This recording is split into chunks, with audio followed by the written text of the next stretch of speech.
guardo dalle montagne e mi accorgo, specialmente sera quando risalgo il costo, guardando verso la pianura, come la pianura sia infettita di case, di capannoni, ed è tutto un luccichio, tutto un viaggiare di macchine, di pullman, non so, è come un formicaio in piena attività. E questa cosa un po' mi impressiona, perché ricordo quando non molti anni fa, io ne ho tanti, le luci erano poche e gli spazi erano aperti. E non è che siamo ora tanto più di allora, forse eravamo gli stessi abitanti. E allora mi rendo conto come si è sì progredito, si è sì avanzati in maniera rapida verso un certo progresso, ma qualche volta mi viene anche da riflettere questo grande progresso materiale o tecnico o anche scientifico, a seguito uguale progresso morale.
Ma intanto direi di non occupare lo spazio dell'ambiente e della natura, rispettare dove è possibile la campagna e la montagna, e i boschi e i pascoli, perché se occupiamo tanti spazi poi abbiamo anche tanti problemi.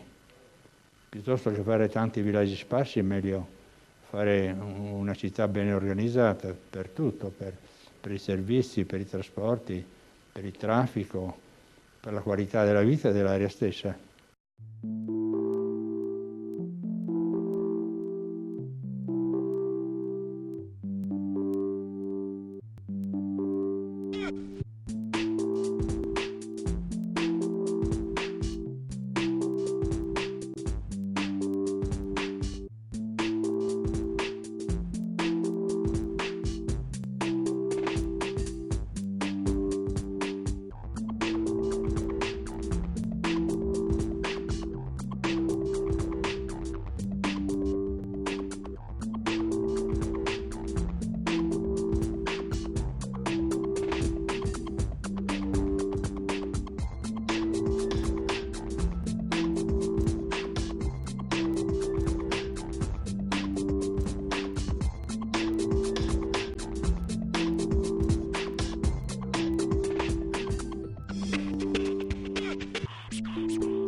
Io dico che dobbiamo stare molto attenti a non sciupare natura, perché sciupiamo natura, sciupiamo la vita.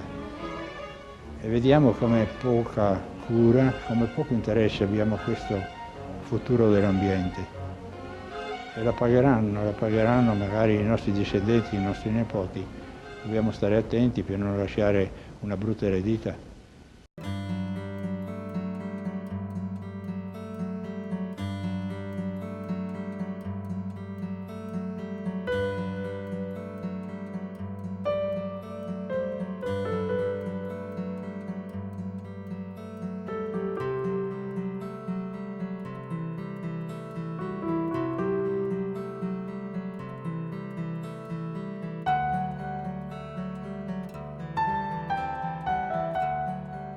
Verrà dalle montagne la salvezza, la scomparsa dello spazio non sfruttato e meditativo ha levato tempo al pensiero creativo e all'osservazione.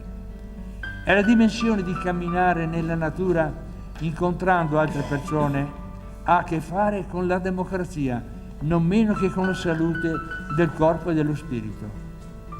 Concludendo, non sono competente a parlare di urbanistica, ma osservando come oggi si svolge la vita nelle nostre città e nelle nostre campagne, mi viene da ringraziare i nostri avi, che 1000 più anni fa avevano scelto di vivere su queste montagne, impadronendosi di un territorio che nessun principe voleva, ma che ancora oggi è di nostra proprietà collettiva.